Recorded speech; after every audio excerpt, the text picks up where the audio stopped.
Thank you very much, everybody. It's a great honor to have Prime Minister Mark Carney with us. As you know, just a few days ago, he won a very big election in Canada.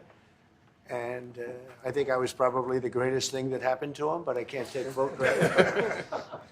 His party was losing by a lot, and he ended up winning. So I really want to congratulate him. It was probably one of the greatest comebacks in the history of politics, maybe even greater than mine. You know, that might hurt you. But no, he ran a really great election, I thought. And yeah. But thank you for your hospitality and above all for your leadership. You're a transformational president, focus on the economy with a relentless focus on the American worker, securing your borders, ending the scourge of fentanyl and other opioids, and securing the world. And I've been elected with my colleagues here.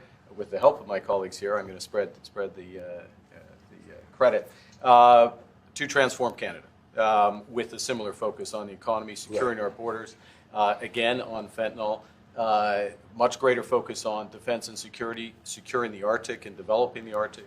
And you know, the history of Canada and the U.S. is we're stronger when we work together, and there's many opportunities to work together. And I look forward to, addressing some of those issues that we have, but also finding those areas of mutual cooperation so we can move forward. That's great. Very nice. Thank you very much. We'll be discussing Ukraine, Russia, the war, because Mark. Well, we don't do much business with Canada from our standpoint. They do a lot of business with us. We'll have to be able to take care of itself economically. I assume they can. I will see the conflict is, and this is very friendly. We're not. This is not going to be like we had another little blow up with somebody else. That was a much different. This is a very friendly conversation. But we want to make our own cars. We don't really want cars from Canada, and we put tariffs on cars from Canada. And at a certain point, it won't make economic sense for Canada to build those cars. And we don't want steel from Canada because we're making our own steel, and we're having massive steel plants being built right now as we speak.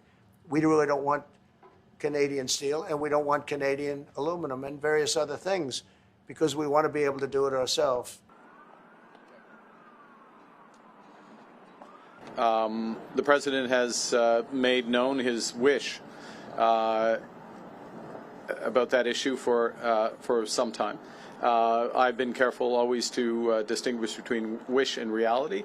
I was clear there in the Oval Office, as I've been clear throughout on behalf of Canadians, that this is never going to happen. Canada is not for sale. It never will be for sale.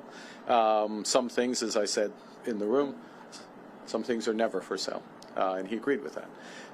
So I distinguish between the two. And then with respect to the importance of reestablishing a constructive relationship for negotiations of a partnership, of an economic and security partnership, which is what we were here for.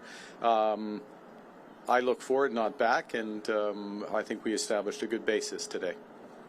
What gives you specifically any indication that the president is willing to renegotiate a new trade deal with you and drop tariffs?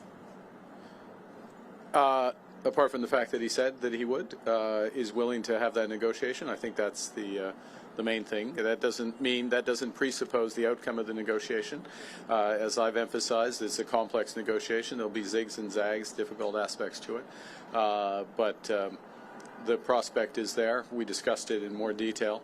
And as I said a moment ago, we'll be following up, both between officials, but also he and I in the coming weeks. Merci.